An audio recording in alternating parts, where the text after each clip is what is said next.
गिराओ जिना house के करीब गाड़ियां जलाने के मुकदमात, इन दो मुकदमात में अदालत ने फैसला जारी किया है और शामुद कुरैशी को दोनों मुकदमात में बरी कर दिया गया है, जबकि साथ ही साथ डॉक्टर यास्मीन राशिद, एजाज चौधरी को 10-10 साल कैद की सज़ा सुना दी गई है। इसी पर मजीद बात करने के लिए सीनियर तज्ज़ेकार एहतशामुल हक साहब ने हमें ज्वाइन किया। एहतशाम साहब, बहुत शुक्रिया आपकी कीमती वक्त का। क्या कहेंगे, एक और फैसला आया है, शामुद कुरैशी को दोनों मुकदमात में बरी किया है, जबकि दूसरी जानिब जो दीगर लीडरान हैं उन्हें 10-10 साल कैद की सज़ा भी सुनाई गई है। क्या फ़र्क देखते हैं बरियत में और जो सज़ा सुनाई गई है? देखें, जो सजाओं को पैटर्न चल रहा है इन दिनों में, हमने देखा है कि 9 मई के हवाले से जो बैक टू बैक सजाएं मिल रही हैं, उनमें जिन लोगों का नाम नहीं आ रहा, जिनको सजा से बचाया गया या बच गए हैं, उनमें शामुद कुरैशी भी हैं। देखिए, इसको थोड़ा सा पॉलिटिकली भी हमें देखना पड़ेगा। कोई एंजल नहीं है इस मुल्क में। अब शामुद कुरैशी को देख लें या 4-5 बंदे जो उनके साथ लाहौर लखपत जेल में हैं, जिसमें एजाज चौधरी भी हैं और उसमें वो चीमा साहब गवर्नर जो फॉर्मर थे वो भी हैं। इसी तरह से और लोग भी शामिल हैं। मियां महमूदुल हसन है।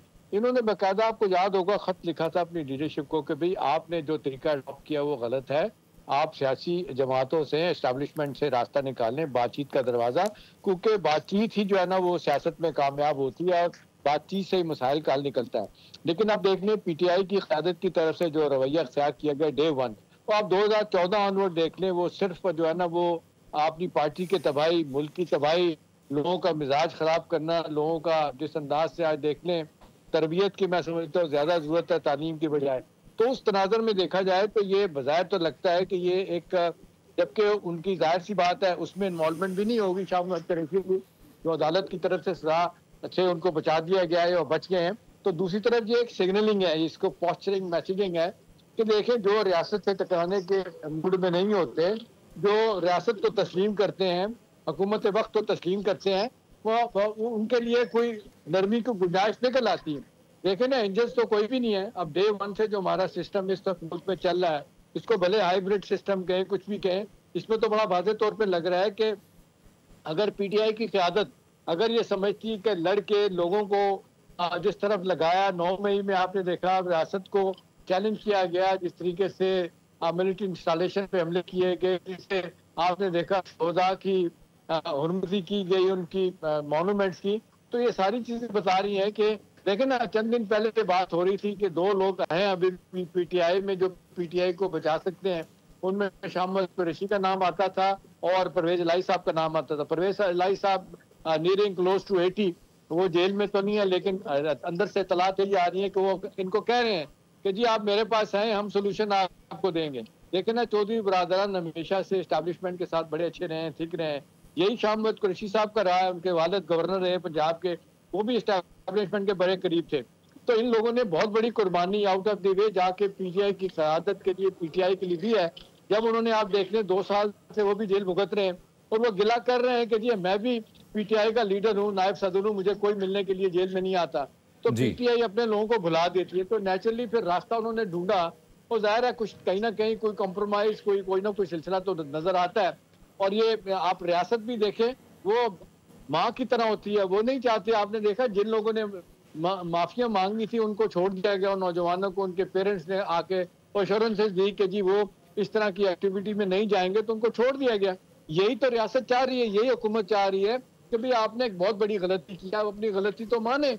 आपको याद होगा जब बंदयाल चीफ जस्टिस थे, तो ये गिरफ्तारी के फौरन बाद जब अगले दिन इनको पेश किया गया था, गुड टू सी यू कहा गया था बंदयाल साहब की तरफ से इमरान खान को, और उनसे कहा गया था कि जी कल जो वाकया हुआ आपको पता है?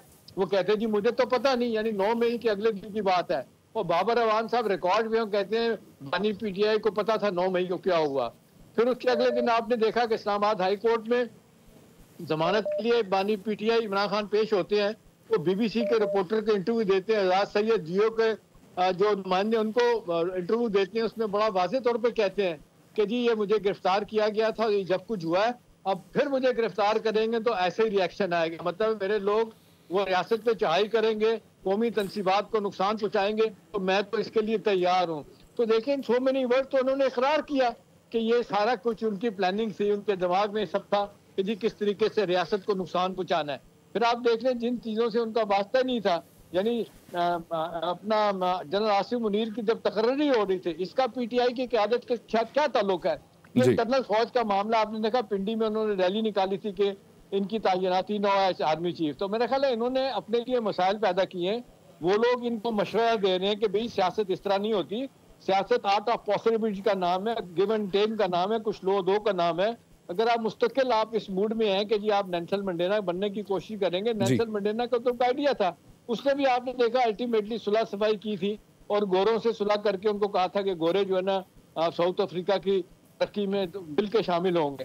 तो अब सवाल तो ये है कि ये जो बड़ा वाज़ेह तौर पे एक इशारा है उन पीटीआई के लोगों को जो माफी मांगते हैं या जो नरम रवैया रखते हैं, जो रियासत पे चढ़ाई का इरादा नहीं रखते, तो उनके साथ नरमी हो सकती है। तो ठीक है, अगरचे आप देख लें कि सब्सक्राइब करें और बेल दबाएं ताकि कोई खबर रह न जाए।